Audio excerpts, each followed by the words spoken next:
Whoa. All right.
Lights out, I'm off the board like a wipeout. Close both eyes and keep shining like a lighthouse. Darker than the White House. Money roll, right route.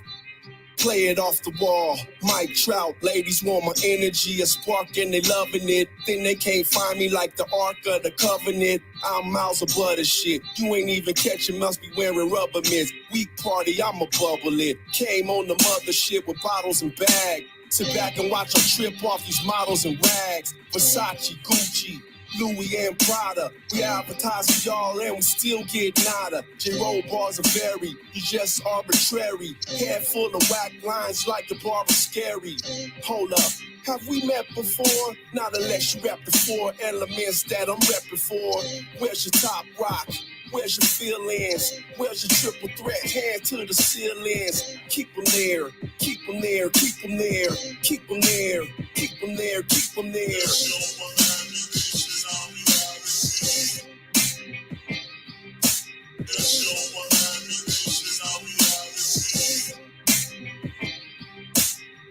Giraffe status, passion addicts, jazz in Dallas. Smack my girl on the ass with my callus. Rough-handed, that's what she demanded.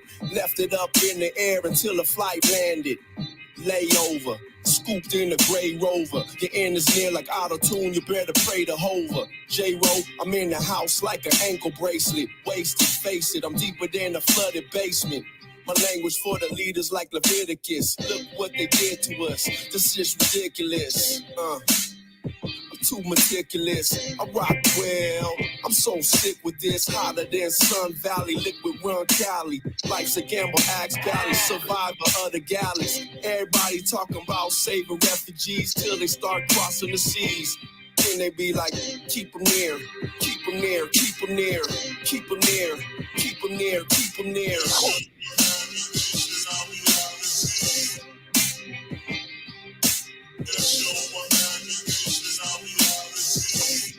Thanks. Once.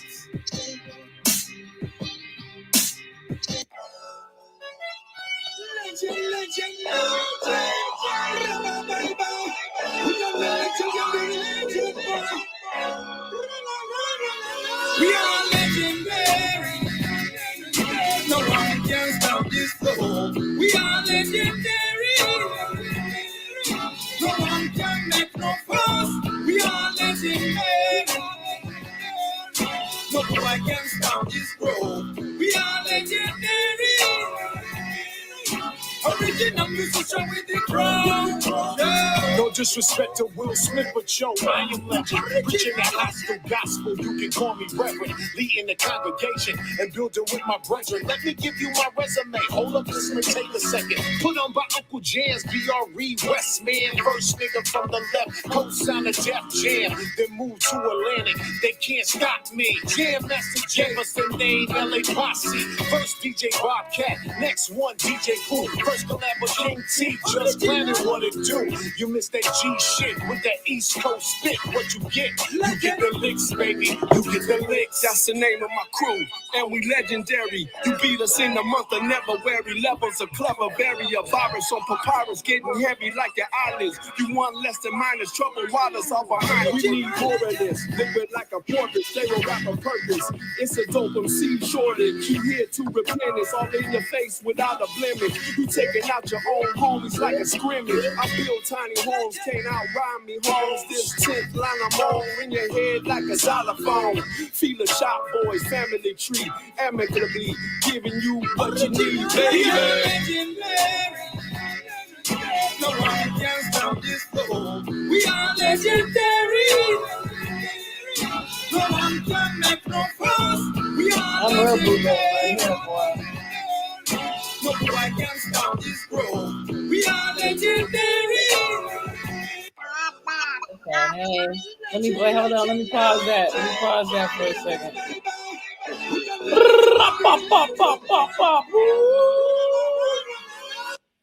Wow. Yeah. What's poppin'? Got some jams going here. That baby is just, oh my gosh, like a little baby doll. Yeah, she's that's little Mila. Absolutely gorgeous. make her appearance. Congratulations. Thank you. One now, right? Yeah. She's 9 months. Okay, 9 months. I done Yeah. pushed it. We be celebrating every month. Oh, okay, yeah, that's right. I love it. I catch you guys on Facebook. You know, it's supposed to be a mukbang, but every rap artist I've had on here so far has not joined me in a meal. Oh, really? Yeah, but it's okay. Oh, You know, cool. We had dinner a little earlier. I that's think cool. before we got the news. The news. Oh my gosh. For, Well, let's look. Okay, so when did you do Legendary? When did you do Keep Them There? When did you do Sober Master? Legendary, we did when was that? About year and a half ago. We shot the video for it out in LA. Just came about because my man Master C, he had this track that he was playing me, right? And I think it was like a sample from Funky Worm or something. And I was like, come on, man. Like it's a nice track, but how many times we gonna use Funky Worm, you know? West Coast just Yeah, it's a West Coast staple. I love it, you know, but I was like, let's do something. So he went home that night and came with that beat. He said he found it on some old record that was from out of the country somewhere or something. And he came with that track, and it was like, wow, that's the one. So Breeze hopped on it. He gave me the alley oop, and we just did some legendary music. I love your voice, man. It's very, very unique. It's very smooth. It's smooth, but it's hard, if that makes any sense. I don't know if you remember how long we've actually known each other, brother. Like, we've known each other since the Coolio days, like back in the 90s. I don't know if you know that. I don't know if you know. But because I used to see y'all around all the time, Right. you and E Swift and Tash. And I was with Coolio. And Dub C was my manager, like from 94. Okay, yeah. 98. Yeah. We've done videos together, you and your crew and me with Coolio. Right. 95. I just been around, man. Man, rest in peace of my bro Coolio, man. He was a legend in his own right. Yeah. I met Coolio back in like 1986. Get out of here. Yeah.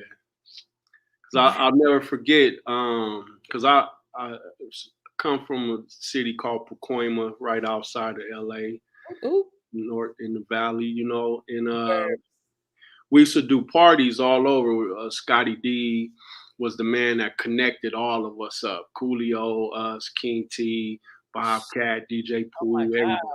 We all got connected through a man named Scotty D, if y'all don't know who that is. But we were doing a party out in Pacoima, and a house party, backyard boogie. And Coolio, that's the first time I met Coolio.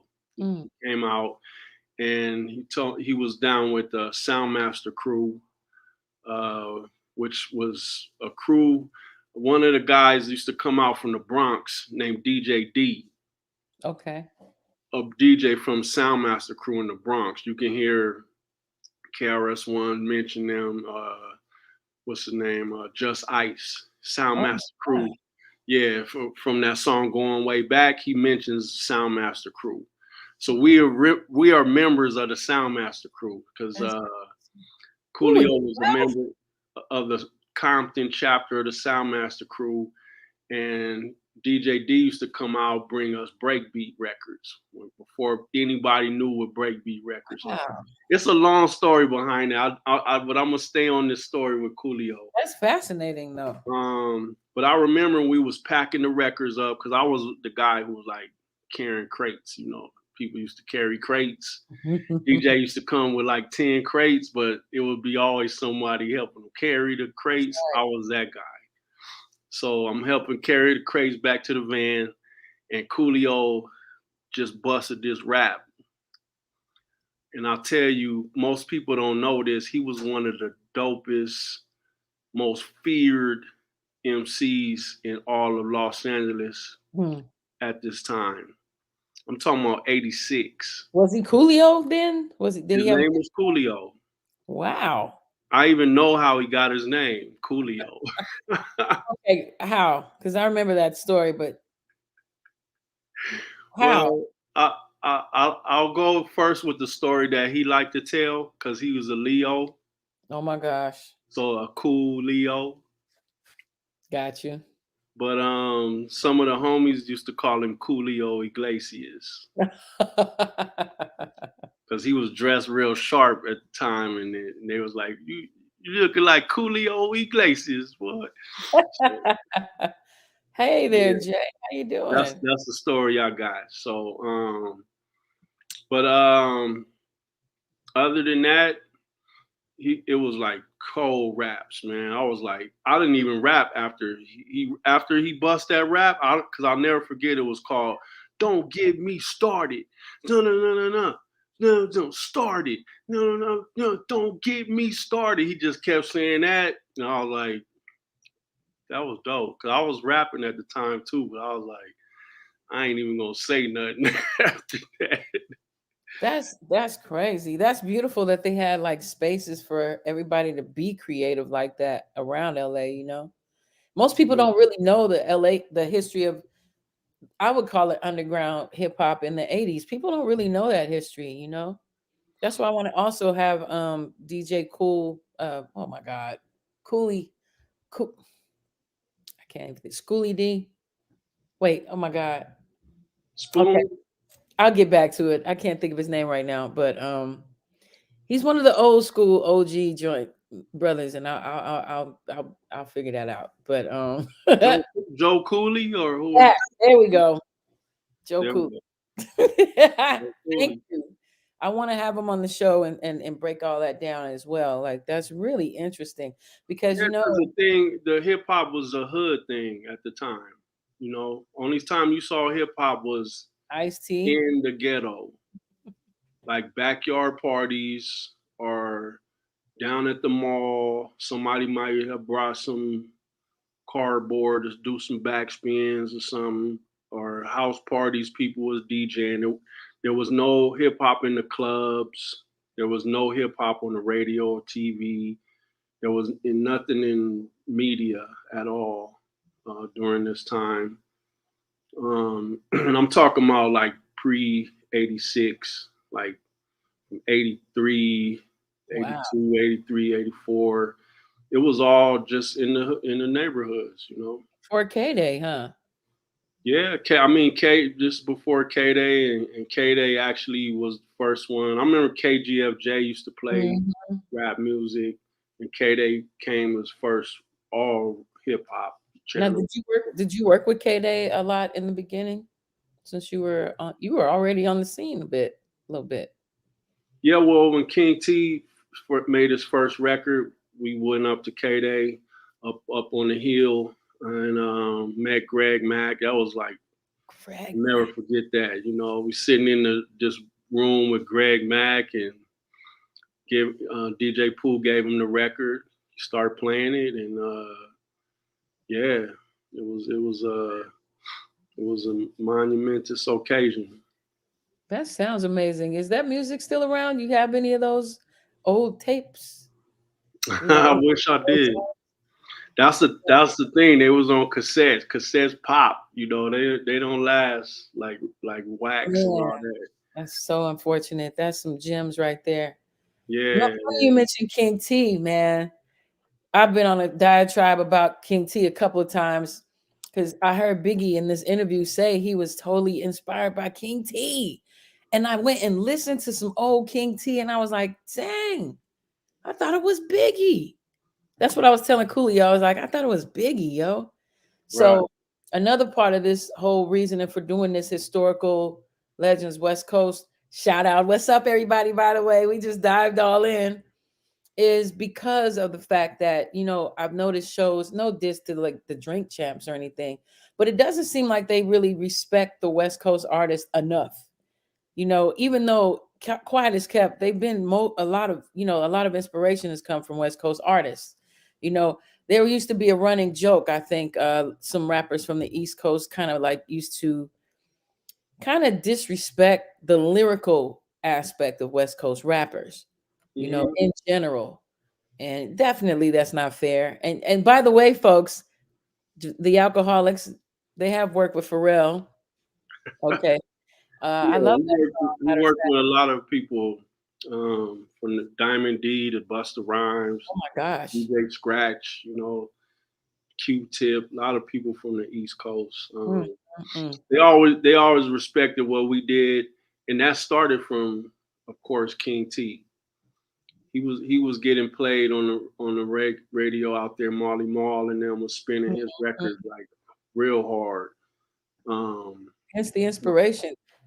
Yeah, so they always respected him, and then when we came out as his crew, we already had the green light from the East Coast. And you know, I always say, like Lauryn Hill say, the East is a seed. You know what I mean? They started it, so we always got to respect that. You know, regardless of if people want to give us our credit or not. It started from there, that can never change. You know what I'm saying? That can never really change. So hip hop as we know it started there. I have a few arguments. Some people have arguments that hip hop actually started on the West because we was locking in the 60s. I mean, Rerun and what's the other brothers? You know, the popping they used to do it on What's Happening and the Gong Show. Yeah, all that started. I mean, Soul Train. A lot of the moves they was doing on the East Coast started because they was watching Soul Train, and a lot of the first b-boys and stuff would tell you that. But I always say hip hop as we know it started in New York. We know it. The rapping aspect of it, though. Yeah. Hip hop. You know, my auntie was a locker. You know, she didn't know she was doing hip hop at the time. You know, so but when I first heard Biggie, I heard it immediately.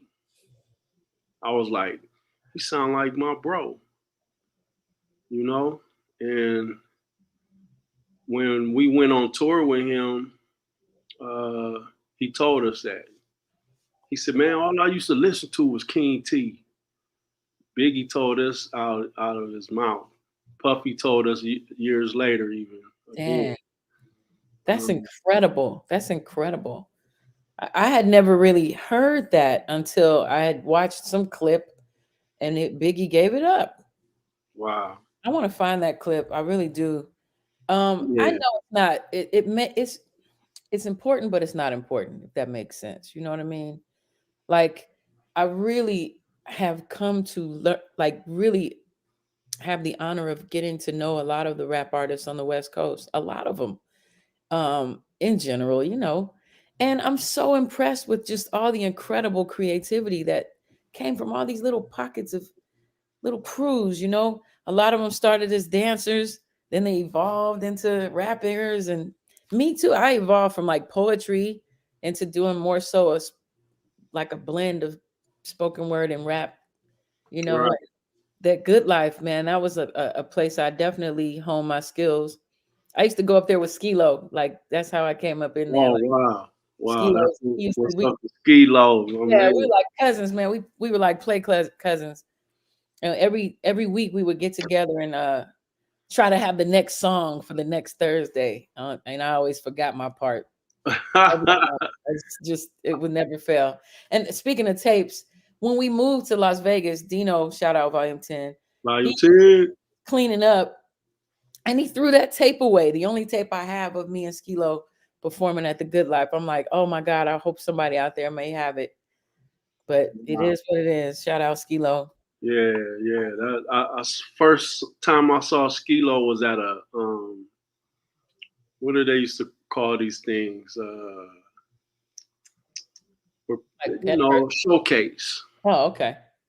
He was at a showcase out in the valley, and I remember he did that song. He did I wish.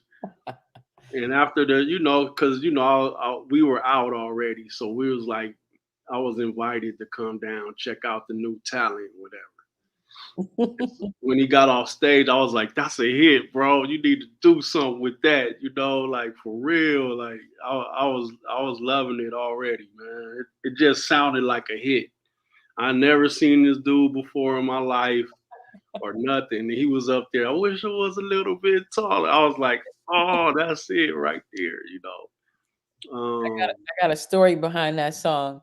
So he used to do this one song. I don't know if you've ever heard it, like Big Mac with some cheese, quarter pounder. He just do the whole. It was like a joke. He used to do that at the Good Life, and then he was practicing that "I Wish" song, but he didn't do that with that track yet. Do you know he made that track for me? He made Oh that track wow. for me, and then his label liked it, and he snatched that real quick. Like Nev Oh, Love, shout out Nev from the Five Footers. yeah. She and I we wrote a hook to it, and next thing you know, he was like, I think I'm about to use Let that me track. tell you something. And history was made. I'm happy for him, man. And I also noticed, a lot of influence. Dare I say, Eminem? I love Eminem. I think he's very extremely talented. When I first heard Eminem, I heard Skilo. I heard CBE. Shout out CBE. I think I'm interviewing them tomorrow. Oh Um, man. Riddler, Fish, Volume 10, like this whole the Good Life.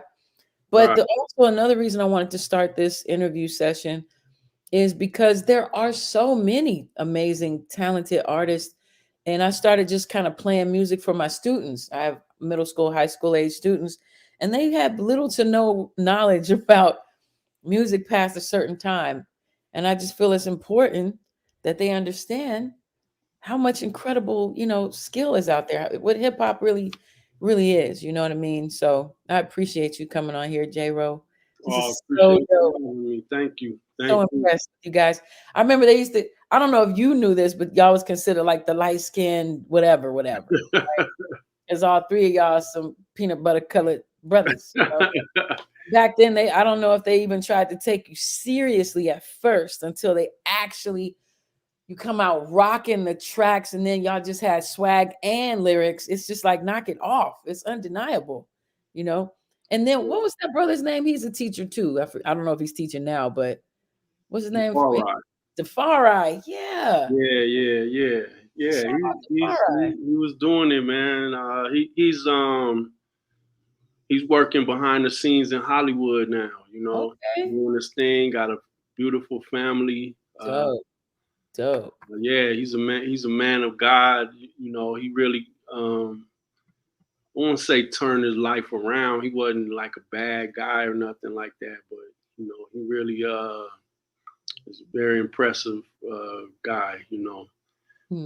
Big up to Defari. Well, like minds, right? Like Absolutely. somebody asked me, I want to ask this question. They had a question for you. Was it true? Did you live in Europe for a while? Yeah. I live in Sweden for 15 years. Wow. Yeah. I So are moved you out there in 2003. I got up out of here. I was like, things ain't going right with the music. Something happened. I don't know, you've probably heard about this meeting about the prison systems, and somebody had a meeting. They had a big meeting, and I knew about it, but I wasn't allowed to say anything at the time. wow. So if you go back to 2002, 2003, hip hop just disappeared, you know. Well, now that you mention And it, they did it right under our noses, Young TV Raps went away, Rap yeah. City went away, Teen Summit, all these positive things for urban youth disappeared. Yeah, I You're did. not you're not hearing KRS-One, Public Enemy doing interviews on the radio no more, because there was a list of artists that were banned from commercial radio, and we was one of them. and it was all hip hop. So you hear what came out after 2003, 2004, and the 2000s. It was totally different, and it was like all these artists from the 90s stopped making records, or what? What happened? I remember 50 Cent came out around that time, didn't he? Yeah, absolutely, absolutely. Lil Jon, Yin Yang Twins. Yeah. A lot of stuff started coming out, and a lot of stuff disappeared. Like no, all Yeah. these artists from the '90s, all these labels gone. So there was a meeting about filling up prisons, and hip hop was gonna help this happen. So this is where we at now. All these rappers getting murdered. The whole vibe is just different now. And I don't think from my point of view, I can't blame the artists. I can't blame these youngsters because that's how they know how to get into the business these days. But there was a reason why it started leaning towards that way. And us as the alcoholics, I'm the first one to say we should have changed our ways a long time ago.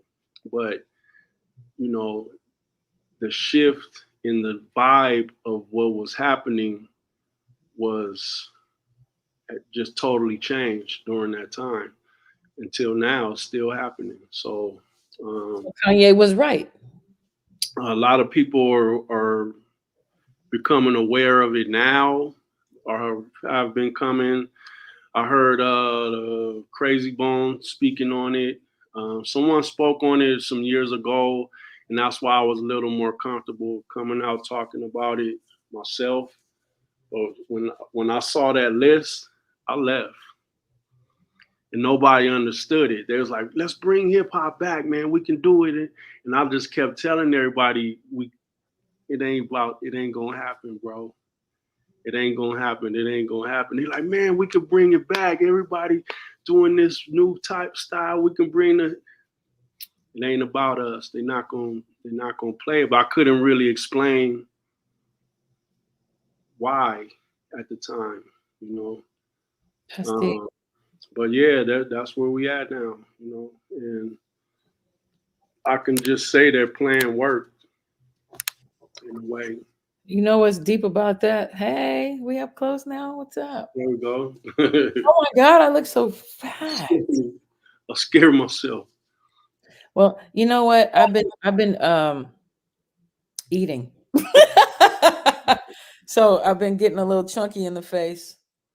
It's all good. We still young. We're still young at heart. You know, chicks be shooting up their face to get a little plump in the face. So let me go on and give thanks. There you go. Well, give honor. Okay, so hello everyone. I know we just tapped completely in. This is Brother J-Ro from the Alcoholics, who is such an honorable person, not just because of his lyrics, but because of his flavor, his swag, his youthful face. And you lived in Sweden. Oh my God. How was that? It was awesome. It was a very life-changing experience. I say in some ways it saved my life.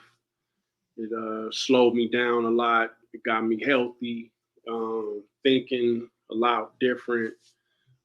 Just being able to travel around Europe real easy. The longest flight from there is like 2 hours to the end of Spain somewhere. Wow. So you can get around real easy. I was in a lot of different countries, from Croatia to Denmark to Norway, Lithuania, like Paris. It's everywhere. And did you rock over there, or did you kind of just put music on the back burner? I was rocking. Okay. I was out there rocking. I put out an album. Oh, dope. The reason I went out there because I hooked up with a label called Juju Records. Oh, and they was like the top hip hop label in Sweden. And they contacted me when we were doing a tour overseas. And after the tour was over, I stayed there for like 3 months. Swift and Tash came back to the States. I stayed out there. He's like, I'm good. Yeah, I had done that a couple of times before for maybe like a week or two. I was like, I'm staying. You know, I was staying like in Copenhagen was my favorite city. You know, Man, I can't wait to travel. and then when I was out there, I was like, I'm moving. You know, because I always had that itch to like, I want to stay in Europe. Every time we would go out there, I would want to stay.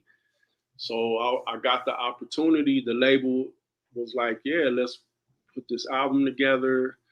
And then I came home, got rid of everything. I mean, when I say I got rid of everything, I was giving away shoes that I had up and stuff that I never thought I would get rid of, you know. And I was like, I'm out.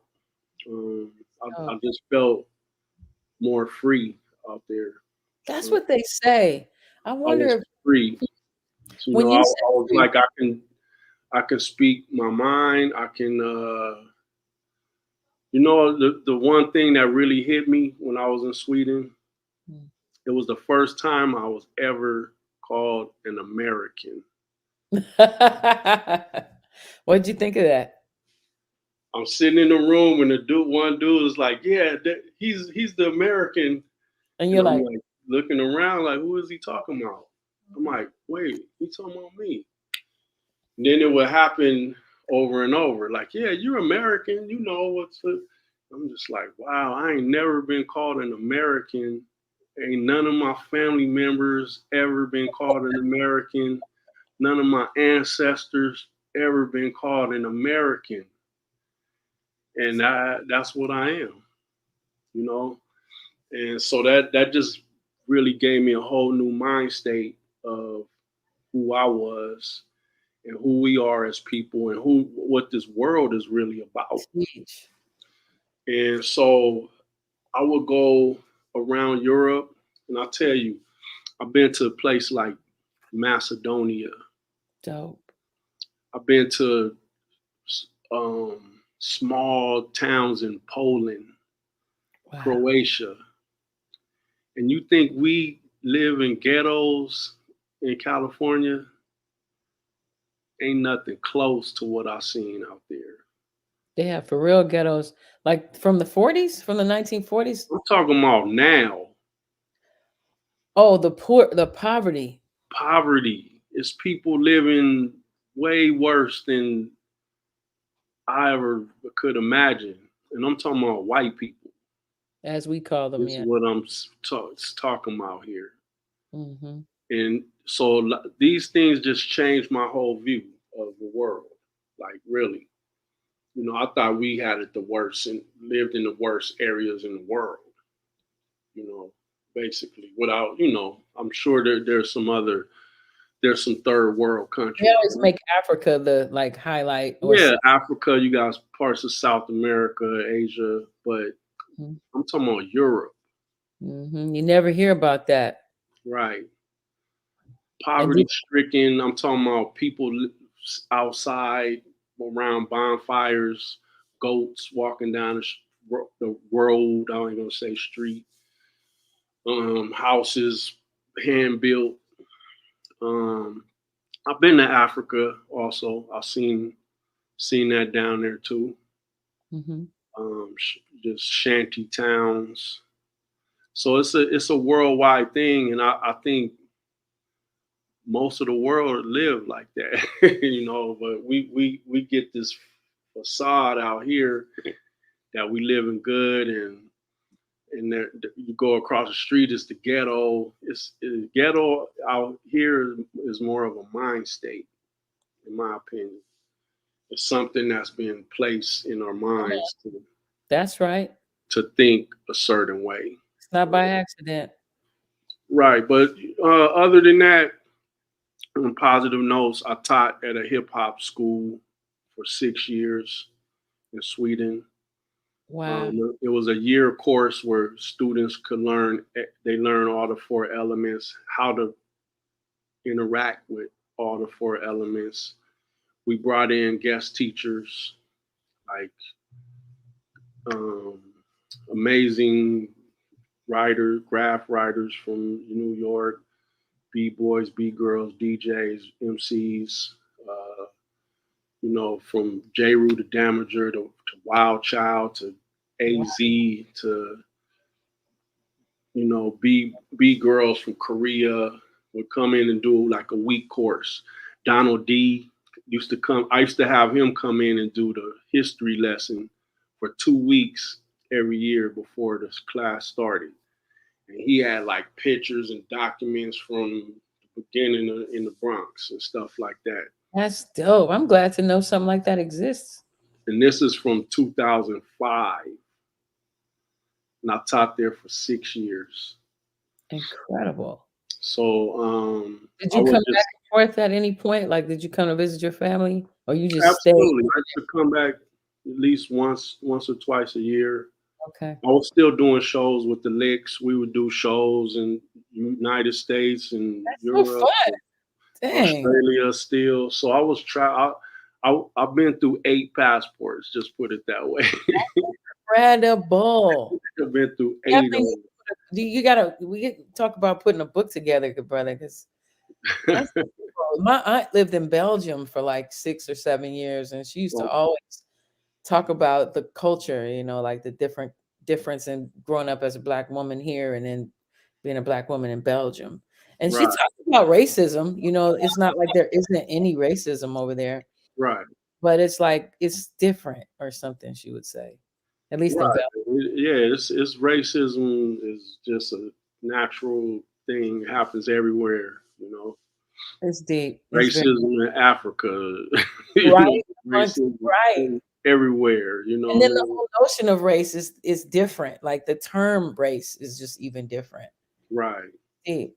Yeah, because like they got them in Sweden, but I'll tell you what, Swedish people don't tolerate it. They not tolerating racism. So how do they not tolerate? What do they do? I'm talking about, I'll tell you like this. There was an Arab kid who got attacked by some racists in the city I lived in Malmo. He got put in the hospital in a coma. Wow. A few days later, that whole city was out on the street marching. I'm talking about everybody with signs, everything. They're not having it.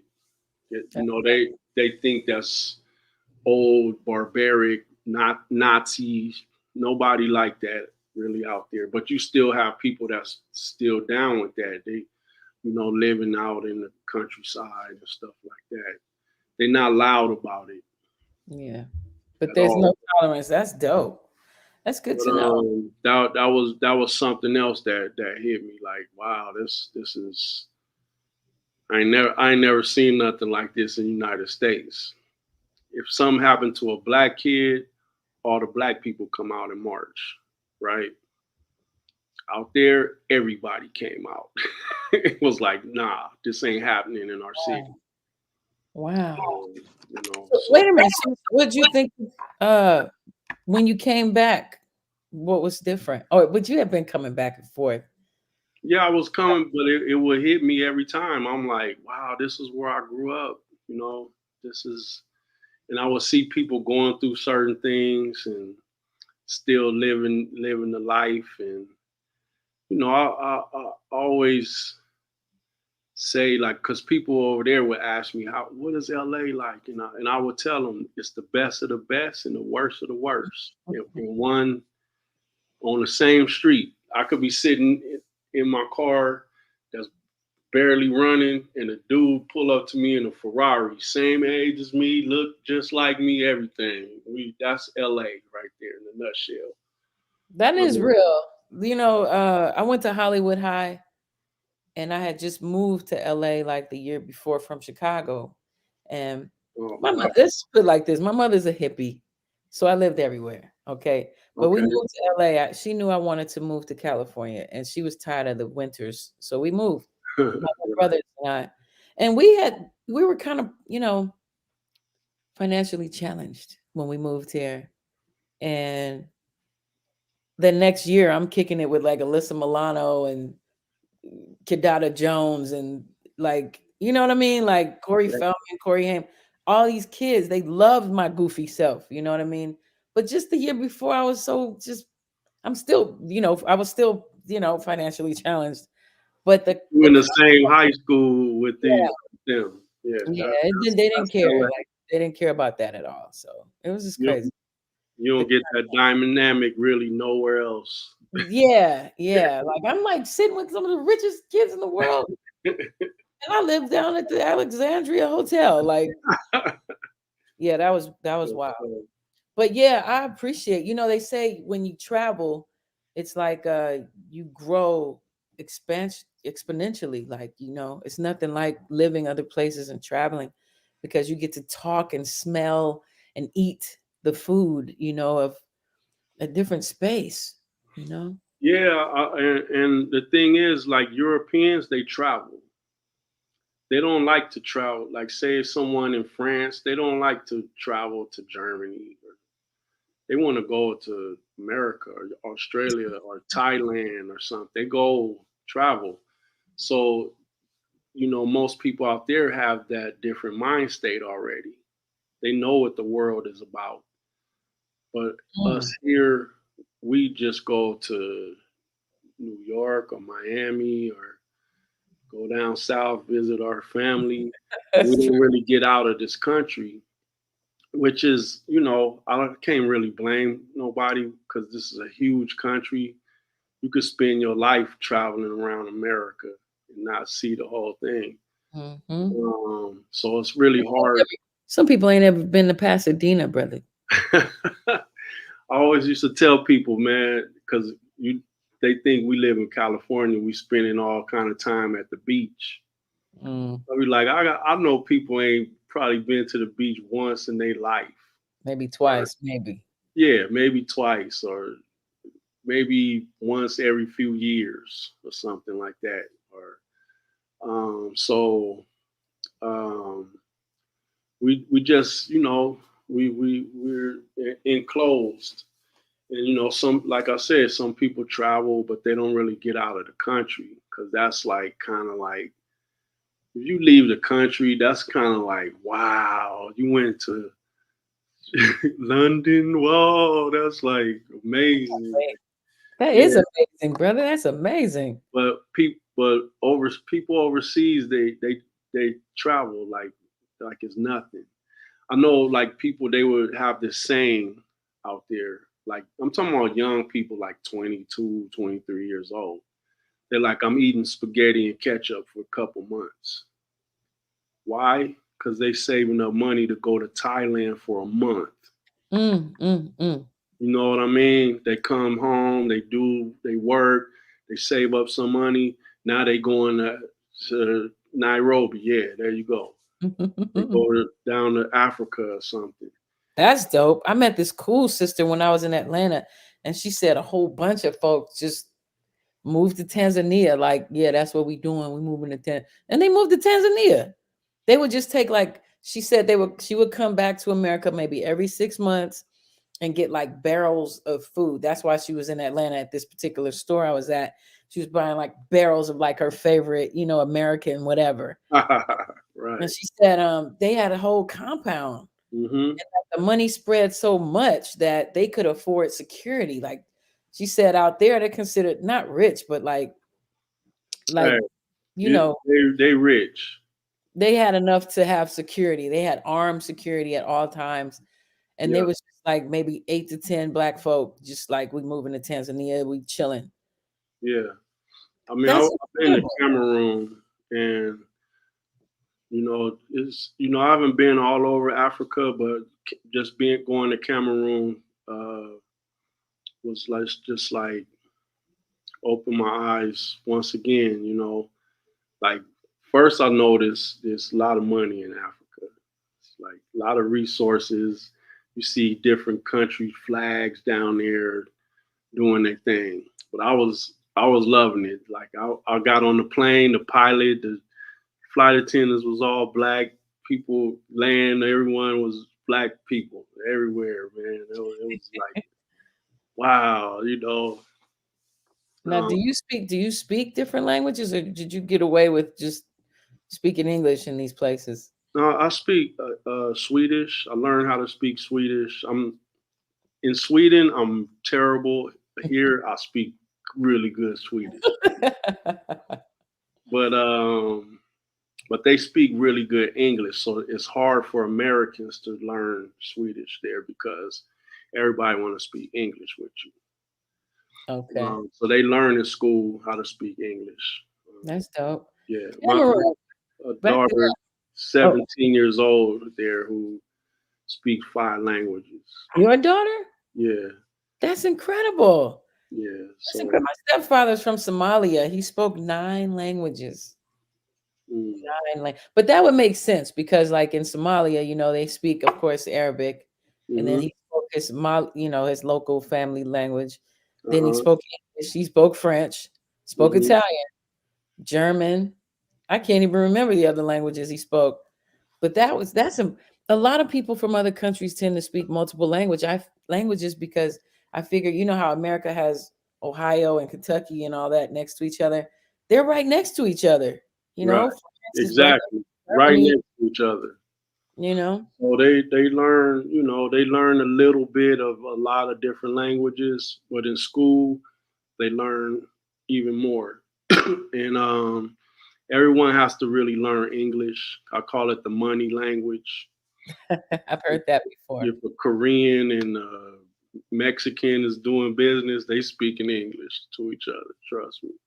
Now, when you went to Cameroon, did you fit in? Because from what I heard, they say my family found out they're from Cameroon, and they say they're all about the cheekbones and the puppy dog eyes. Do you know anything about that? They say Cameroonians have like chunky cheeks and puppy dog eyes. I know that's a whole country we're talking about, but The thing is, you got about 100 tribes in each country in Africa. You right. know, so that's kind of hard to say. Like a lot of people would ask me because there's a lot of Africans in Sweden. So they would be like, "Where are you from?" I'll be like, "I'm from California." They like, "No, what part of Africa?" I don't know. They be like, "You don't know? Like what?" They was so shocked, and that I got this over and over and over. You don't know where you from in Africa? Like, no. Then some of them would start telling me, "You look like you from Cameroon. You look like you're from Ivory Coast." No, Yes. no, he's from Kenya, like or something. They swear Puff Daddy is Somalian. I'm telling you, all the Somalians think He's Puffy is Somali. They like, no, he's Somalian, like for real. that beautiful skin. He's got some He's dark skinned with curly hair. it's Like, that skin tone. Yeah, he does. My stepfather had that soft, colored. I mean, soft texture hair and that colored skin like that. Yeah. right. But some of them would tell me they can tell by this right here. They can tell because a lot of us don't have this definite line that between our palm and our color here. Mm-hmm. Yeah, you see how yours is just smooth. I barely have it, but you see a lot of Africans. They have a definite It's true. yeah. So they could tell when I'm walking down the street. They think I'm mulatto. They would say, "You mulatto?" I'm like, "No, my mom and my dad is black. Well, I'm American. We all mix. We mix with Native, Indian, all type of stuff." So, Bro. I don't know, bro. I would just tell them I don't know. So I can only go so far back. And but yeah, they don't really know. Our history is not taught around the world. It's barely taught here. Imagine somebody in Sweden, they have no clue of what our lineage is like. And we still learning. I don't Right. know if you had a chance to see what Coolio was talking about in our interview, but he had been listening and watching this guy named Dan Calloway. So I Mm-hmm. had started watching and listening to Dan Calloway, and others, and of course, I do have a degree from Cal State Long Beach in Black Studies. Congrats. Well, so I learned though they always label us as Black, right? And then I remember studying with some Moorish brothers. I've taken time to study with different, groups of family. I've done with the 5%ers, the Moorish, the Israelites. I'm Church of God in Christ, and then my mother was Buddhist, and I've been Catholic too, child. But most of us are learning now. Check it. There's this book called Sugar Changed the World. Okay, and I was building with my 10th graders with this, right? It said that only 4% of the slave ships, so-called, that came to America. Only 4%. The other 96% went to the islands in Central and South America. Absolutely. Most Black people, we didn't know that. I didn't know that growing up. I mean, we always generically heard somebody go, "I'm Indian," and I did, and we'd always say they just don't want to be Black. Talk about the Indian, but really and truly, Well, it was telling the truth. Everybody can tell you their great grandmothers was Indian. I don't know about your family, but in my family, it's always, oh, grandma's grandma was pure Indian. I always hear that. Absolutely. I'm Choctaw myself, from Mississippi area, and my grandfather was Gullah Geechee from South Carolina islands. The islands off of South Carolina, they still barely speak English over there. We talked about the Gullah family back in the day too, because that's a language. A lot of people don't even know that the family has their own language, and how that came about. Listen to Lady Marmalade. They kicking it on that song.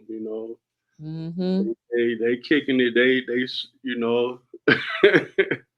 But you can go back in history and read about the copper colored people. They came here and they labeled the first called us Americans. And that's why I can really take pride in that name when somebody called me an American. Ain't that something? Americans were copper colored people. That's what they called the Blacks that was here already. Ain't that something? And you had different tribes. You had these natives you see in the movies, in different areas. But you had around the Gulf of Mexico down to Florida, New Orleans area. That's you see these nations in the Mardi Gras. They wearing all the Indian stuff. That was the only time they were allowed to wear their feathers and their colors, because Indians would get enslaved and slaughtered just the same as anyone else. So it paid off for some of them to say they was Black. They wasn't Indian. I ain't Indian. I'm Black. Okay, you're gonna be a slave then. We got you. You was Indian, they straight kill you. Wow. Stopped us from using drums, all that type of stuff. And our different languages Gone. You know what? Do you know who Dr. B is? Dr. B? Dr. B Sirius. He's an herbalist, and more than that, he's all kinds of everything. But he used to speak a lot at The Good Life, and I just watched him recently on YouTube, and he was talking about how have you ever thought about this? He says hip hop has a 4/4 beat, right? Just like classical music used to play on a 4/4 beat. 1, 2, 3, 4. He says that's like a marching band. That's like war. Basically, he was saying that's war drums, right? And he was saying perhaps maybe there was some connection between the violence, so-called, in rap music and the 4/4 drum. I don't know. What do you think about that? Drums very powerful. That's why they banned us from using them, because drums are communication. You can play melodies and stuff with other instruments, but percussion instruments are for communication purposes. And that's what they were used for before we had like commercial music and all of this. And I would urge anyone. I'm gonna even write it right here. It's a movie called Rumble. Rumble. Trying to see if how I can put it on the screen. Oh yeah, here, type it in and then let me see if I can do it. Rumble, it's a movie.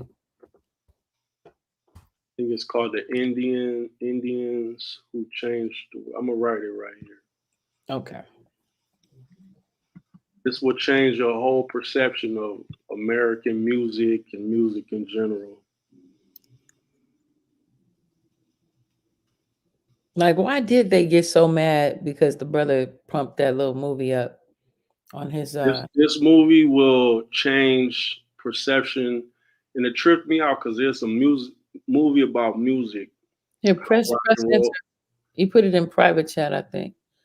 Rumble, the Indians who changed the Oh, world. okay, my bad. It's all good. Wait, no. Oh, I wasn't even checking out the comments here. Oh, okay. Rumble, the Indians who changed the world. And what's funny is when I lived in Wisconsin, they used to chase us home from school. They didn't even like black folks. Yeah, I mean, it's tribal though. It's very tribal. So that's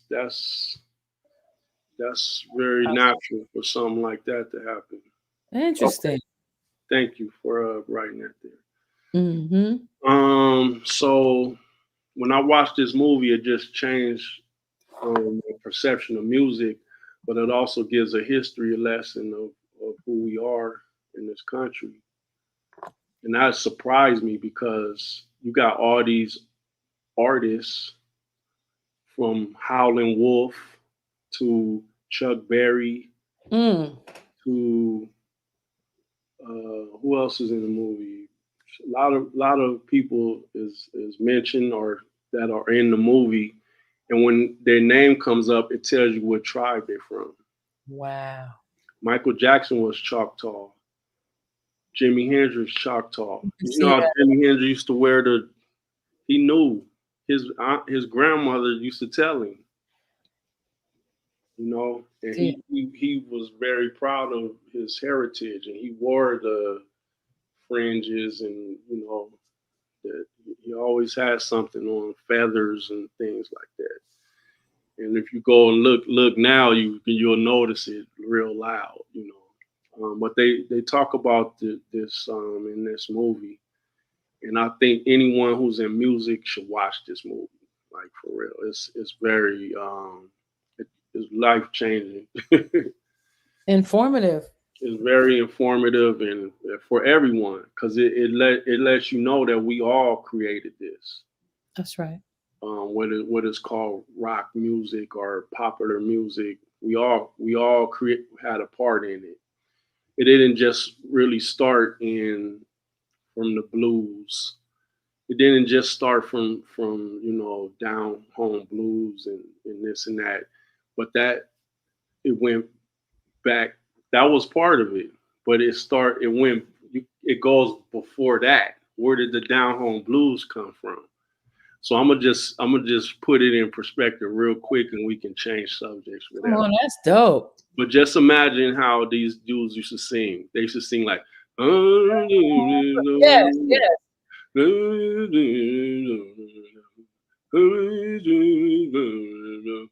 right? Yeah. They singing the melodies of old native Indian songs, but putting words to it, putting English words to it. And there was a lady who chants in native, and she listened to this old Robert Johnson record, and she was like, I know this melody. This is one of the ancient melodies like that every native knows. How did he know this? Because he was native. But yeah, it's a lot of knowledge in that movie. But yeah, that was hella deep. Yeah, Thank the you. whole vibe, and then you start seeing a lot of the artists that we know and love from those times were from. Some of them lived in reservations. You know, we didn't even know they were natives. Right. Yeah, for sure. Now with Yeah, the ones that they okay, so I've been hearing this, especially since rest in peace Coolio passed. I've been hearing it more and more. So, and my grandma and my mother used to tell me about these Africans like thousands of years ago. There's this wind that goes directly like from West Africa that used to blow them all the way just right to Mexico. Basically, they didn't have to do nothing but stand on the boat like, and they was here. And they've proven that with these Olmec heads. Have you ever seen the Olmec heads in Mexico? absolutely. They're gigantic heads, y'all, and they have noses just like my Uncle Jesse, rest in peace. You know, like mine. And they say that they made those in the images of the brothers who used to come visit them, and they also have the gold tips from the spears that they had back then. And the name of that particular type of gold is called guanin, which is only found in Ghana, but it's over in Mexico, right? So that's how they were saying they had proof that they definitely used to interchange and hang out all the time. Yeah, it's only logical. It's not that far. South America and Africa is not that far from each other. But they Plus, don't there's, teach this in there's school. islands in between. They're trying to ban us from teaching any of this type of information to students. Hmm. A big thing that's happening right now is that at my son's elementary school and my son's middle school, a lot of the Latino family is getting a kick out of calling the black kids nigga with the hard R. That's like an issue right now. So we've had to kind of, as parents and as teachers, well, I'm not addressing it. The principal and assistant principals are addressing it. But just the fact that that's thought to be something funny or something to play with, you know what I mean? That's why I take time to in my classes definitely teach that history about how we're all connected. Right, We're all connected, man. You don't think you not us. Just like I said on the podcast, you make arroz con pollo, I make fried chicken. right. The same difference.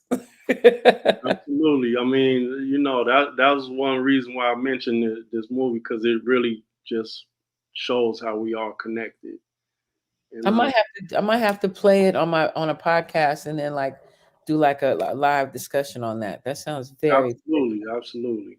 that sounds dope. It's people from every genre, rock, rap, blues, everything on in it, and everyone can appreciate it because then you like all these people connected. Right. They would say all the Apaches are the best drummers. Mm. They had this mind state that was just drum. All the rockers, they all the baddest drummers in rock music were Apaches. Mm. So, but it's a lot. It's a lot more that I'm sure we don't know, but That's amazing. we get something going. You got me thinking about that song. Hey yo, hey yo, hey yo, hey yo. Eddie Riley. Hey yo, hey yo, hey yo, hey yo.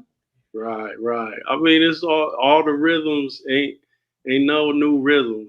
Ain't no new note rhythm, nothing. They all come from somewhere. That's very and you know what? I've always thought of you and E Swift actually and Tash, but you have always had like a older spirit energy on you. Did you hang out with old people a lot? Yeah, Like, wise is what I'm trying to say. Like you have like wisdoms. Not saying you always necessarily applied them, but I definitely didn't. but that's what getting the luxury, the beauty of getting older is about. You have a chance to grow into your wisdom, But you always had that old man energy. Quit playing.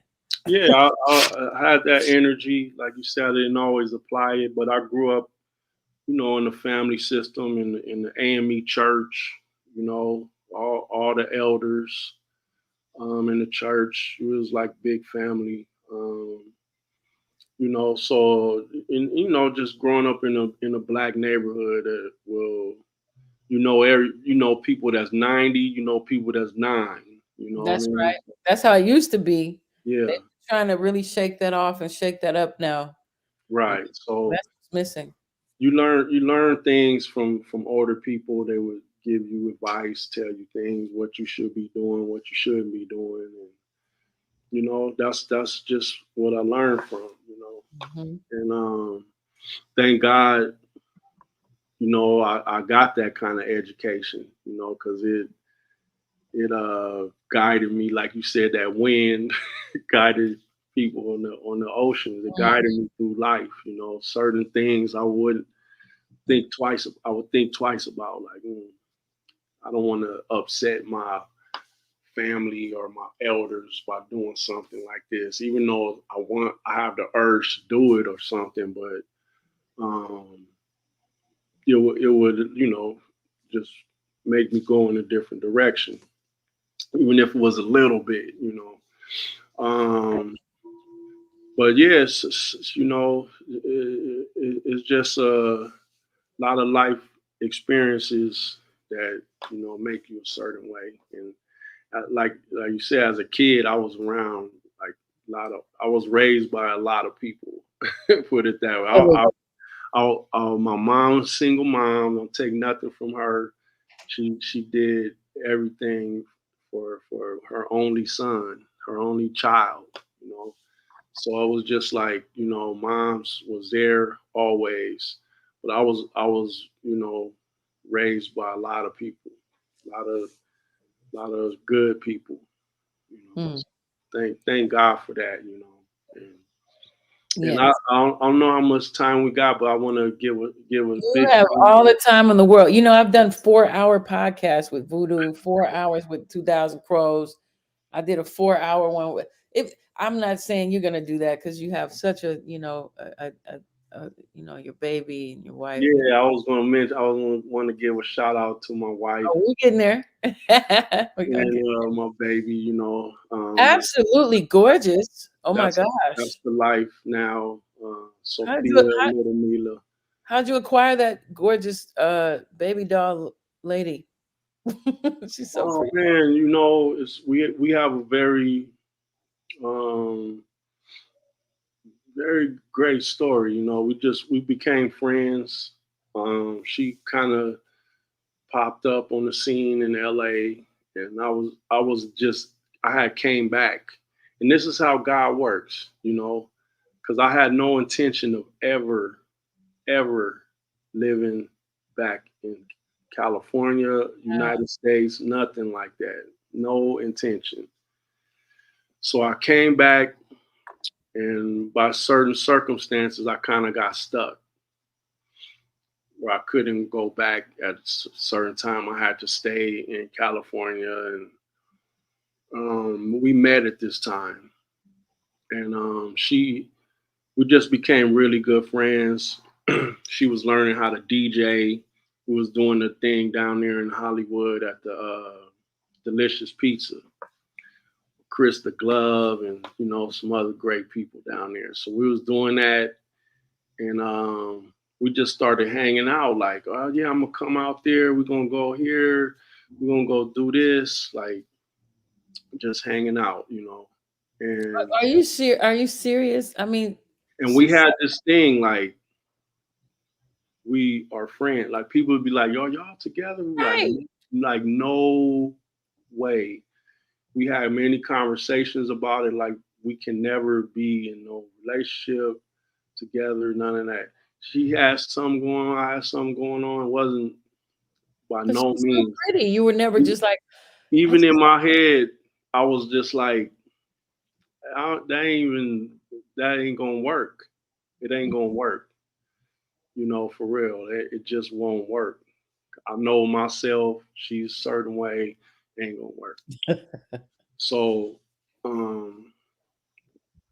one thing led to another, and we just both kind of like, hey, what else we gonna do? We best friends now. Who gonna accept that? If we in a relationship with somebody else, who's gonna accept that? We was already planning after this COVID thing. I have to tell you, she introduced me to Orthodox Christian faith, Okay. first of all, which is the original Christian Mm-hmm. religion. Um, and a lot of, if you know, a lot of Russians, a lot of Greeks are Orthodox, a lot of Ethiopians. Mm-hmm. Coptic, right? Coptic is Orthodox, right? So this is the religion where Jesus told Paul and them go out and spread this around the world. It has not changed to this day. Nothing has changed. So I came out here in Arizona. They have a monastery. Um, it's about 23 acres, beautiful land that a Greek priest came, a monk. He came from Greece, and he built 21 monasteries in the United States, but he ended up in the Arizona one. So she used to come, and she asked me one time, "Do you want to go with me?" I'm like, I don't really know much about Orthodox, but I didn't really see no black people. So I was like, "Am I allowed to go?" Like, she's like, "Well, yeah, I'm gonna call them and tell them we can stay there a few days." So you stay there with the monks, you help them out, you go to the service at 1:30 in the morning. You know, ain't no TVs, ain't even no mirrors in the bathrooms, nothing. You just living in the whole energy there is just like. And at that moment, I was like, because I had, like you, I have been Catholic. I grew up in the AME. My father's Catholic, my mom's AME Methodist. So I grew up in the black church, grew up in Catholic. When I Mm-hmm. got like 17, 18, I was just like, I don't know. Something ain't right. And I think I'm better off just going out there and living, believing in God and Being a good person. being a good person. So when I got there, I was like, this is it. This is this is what I've been like looking for and not even knowing. You Uh, know, this is the truth. This is the original. This is where it all started. And I they urge you to give some books. So to this day I read books, a stack of books, but I bought a few books. I started learning about it, the religion and the ways of the saints and things like this. And so changed my life.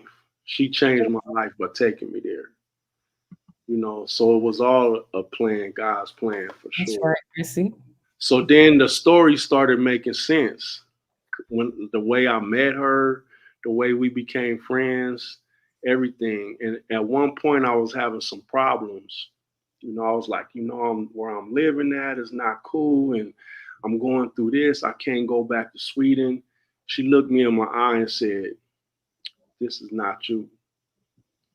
And I'm telling you, it was like a wind hit me, and I almost fell. And at that moment, it felt like God spoke through her. I don't tell this story much often, but I want it to be known just Beautiful. so people can hear it. And at that moment, I was just like, whatever I can do, I understand that God put this person in my life for some reason. And that's when we just became best friends. Because I was like, anything, I will make it happen. I would do it, whatever. We good. You know what I'm saying? Whatever you need, whatever you want to do, I'll help you.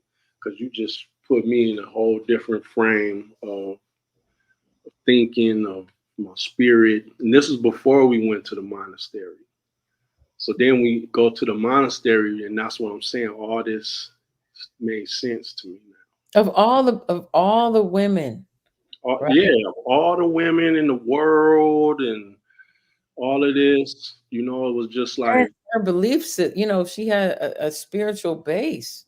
that's what caught me at first because I see her. She, like you say, she's a beautiful girl. She loved hip hop. I didn't even think no, it was nothing close to this. Then I went to her house. I saw her, Orthodox have icons of different saints and Jesus, and I was just like, wow, this is interesting. First, I just thought it was interesting. Like, okay, maybe that's just what Russian people do. They just have this set up in their house. Mhm. But then I started learning a lot more about, these churches in Russia with the onion-shaped dome. Yes. That's all Orthodox. They all the whole every country is Orthodox. Interesting. I thought they were somewhere Muslim, but I guess I mean, of course there's some, Muslim. but generally in Russia is Orthodox, and And that's deep that's because what I didn't know that. communism was all about, to stop. The first thing they did was burn down a lot of the monasteries and churches. They killed a lot of the priests and bishops. That was the first thing they had to do, and they banned religion. They banned Right, Orthodox religion. The right. the the Christians that were getting thrown to the lions, they were all Orthodox. Literally. Yes. How Um, long ago was that? Like, were we talking about 1,000 years ago? We talking about the 14, 1500s, well, the 1900s during World War One? no, I'm talking about like in the 8th century, Oh, okay. 8th, 9th century, when they started killing Christians. So before that, it was there. It was spreading throughout the world. You heard of Emperor Constantine? Of course. He's the one who made Christianity the official religion of Rome, Hmm. and that was Orthodox, the Orthodox religion. He had a vision, so he made it, you know, the official from paganism to Orthodox Hmm. Christian. And like I said, and this was the 3rd century. We talking about, or the 4th century. We talking about year 355. You know, so just before that, you had Paul and Peter going out to these different countries. Matthew went to Africa. He they were, all over. Some apostle went to India, and you can still find their bodies in some churches around the world. Wow. People doubt like this happened, it's there. The history is there. Um, So then I'm, you got, I'm named after James, Jesus' brother. He was wow. he was the first bishop of the Orthodox faith.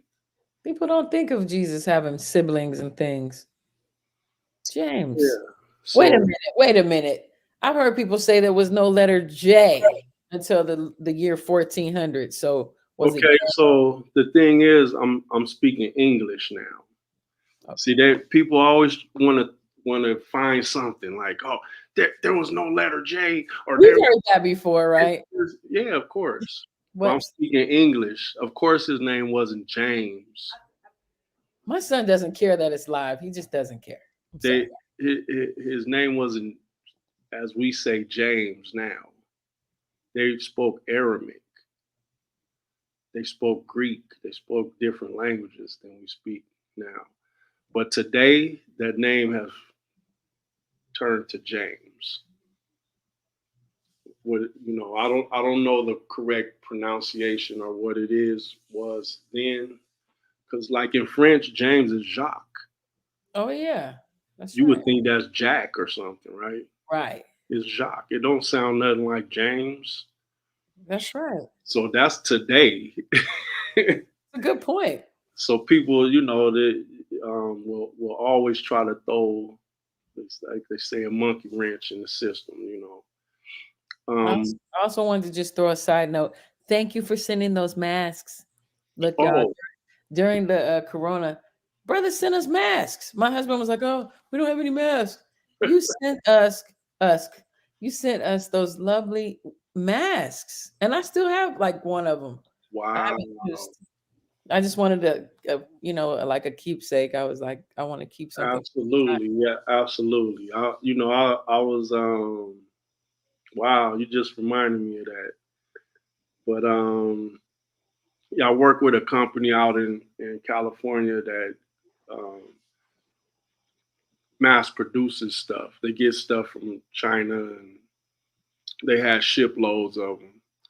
So I went and picked some up and got them to my people, man. Like whoever needed them. And of course, he was like, I need some K95s. Yep. We went through that whole process, man. So y'all got married during the Corona situation, or right before? I mean, are we out of it yet? I don't know. But we got married. We just had our first anniversary in October 10th. Congratulations. So it wasn't during like no shutdown or nothing, but yeah, because we both caught it when she was still pregnant. So, oh my gosh, how scary is that? Yeah, We had it last December, but then we had it like the year before too. Uh-huh. Yeah, I mean, I wasn't really bad at all. She had it a little worse because her immune system was a little. Um, she had a little baby in her, but everything was good. She's healthy, baby healthy. We made it through, So Yes, you did. absolutely. Yes, congratulations. It's a beautiful thing. You've lived multiple lives. You lived quite a few different lives, apparently. Yeah, absolutely. Well, I mean, I don't have much time left. That's fine. Thank you. We're very, You very said appreciative. we can go on for hours. I know, right? But I just wanted people to see you, hear you talk. I know we didn't talk much about music per se, right. but Hey, but that's the whole thing. I want people to know who the people are behind the thing. And you had some very interesting information. So, but we can talk a little about the music. I mean, most people who are clicking in already know who you are and know your history. And I'll add some things when I do post production. But you are just thank you. We want to see who the people are behind the music. Who are you? yeah, thanks for having this platform. And if you need my help getting some other artists or whatever on, I want to talk to King T. keep it going. Yeah, have him on tomorrow. I have one story about King T, just one. Okay, just real quick. When we were flying down, it wasn't Jack the Rapper. It was something like that. The Gavin. You remember the Gavin Awards? Or I don't know. Absolutely. Yeah, I got it. went with Coolio. Coolio invited me, Mhm. and it was me, King T, Raz Kaz, Paul Stewart, and Billy Boy and his manager D Dog. Okay. I flew down to Louisiana, to New Orleans. That was my first time going to New Orleans. Okay, we was down there. I was with. I have a story about Razzcast at that time, but go ahead. It was 95. So yeah, everybody and their mama was there. I Yeah, mean, absolutely. that was like legendary. I was hanging out with ODB. I was on the dance floor and he came dancing with me and brought me up on, behind whatever with the whole Wu-Tang. Okay. And Yeah, I'm just listening to them talk. And then I'm on stage, like, I don't know what I'm thinking. And I see Coolio and everybody like, come on, get off the stage. Get off the stage. But anyway, that's another story for another day.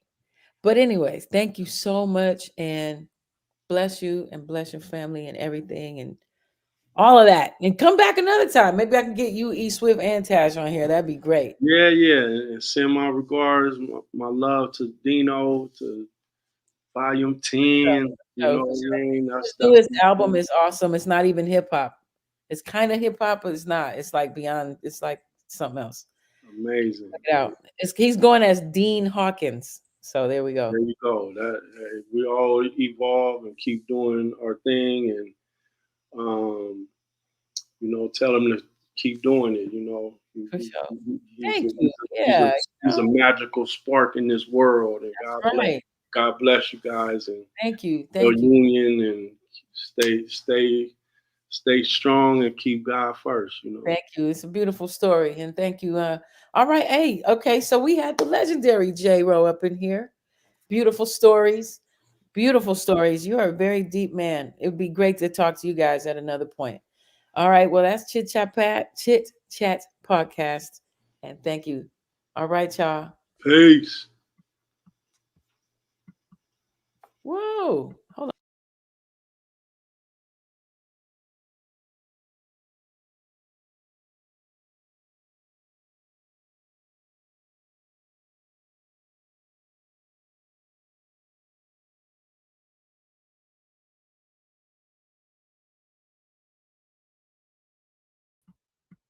Wait, I'm back. Well, that was J Ro, y'all. I'm really thankful that the brother took time, because he really is a griot. He's like a living legend, a living artist that has made a profound effect on rap music. You know what I mean? Especially in the '90s. Got to check out his whole roster. Did you guys have any questions or anything you wanted to say? Ask. I said questions and ask the same thing in it. But yeah, I'm loving this color, man. This is new. This is new. This is hot. I didn't really want this color. She didn't mean to do it this color, but I'm working it. What's up, Chrissy A? Chrissy A. Is anybody else watching tonight? I really appreciate you guys tuning in. I think I'm gonna just probably do some post production and add on some stuff to this, but it's live. I'm not gonna get rid of this live one. That's it though. That's the end of this Chit Chat podcast. Unless you guys had something else you wanted to add or ask. All right. On that note, this is the Tamiko Show. Oh yeah, please click like. Click like on the thing down there, please, because when you don't click like, nobody gets to see the show really. But when you click like, it does something to the algorithms and it makes it keep on, keeping on. All right. All right, thank you.